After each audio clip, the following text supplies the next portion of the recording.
You know, there are a lot of people in the world that have tremendous blessings, but they never do anything with them. They never turn their life in any positive direction. They have great opportunities, but they never really use their opportunities. Why? Because they have the wrong mindset. But these two men had the right mindset. Let's take a look at the next guy, though.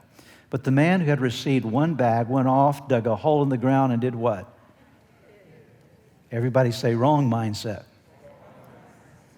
This man didn't get it.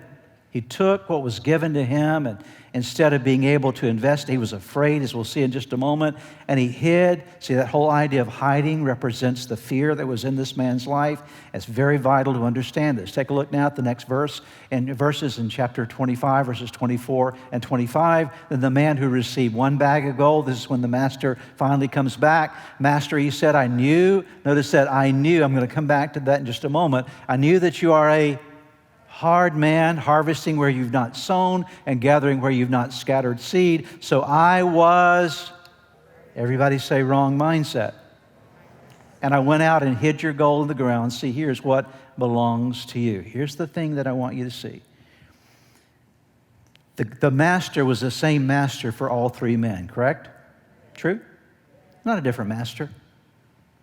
The first two never said anything about the guy being a hard man, did they? They didn't have that perspective of him at all. But somehow in the mind of this third guy, he viewed his employer from a negative perspective. And so out of that negative mindset, he began to generate, or the origins of fear happened inside of him. And it caused him to hold back his development, to hold back the potential of his life. He said, I knew. He didn't really know. He thought.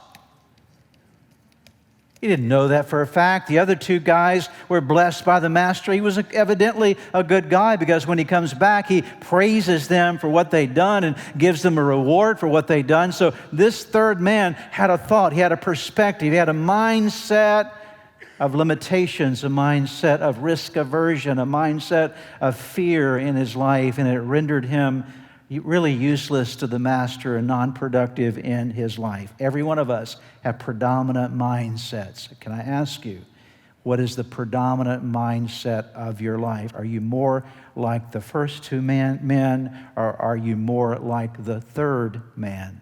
Where do our mindsets come from? They come from the events that happen in our life.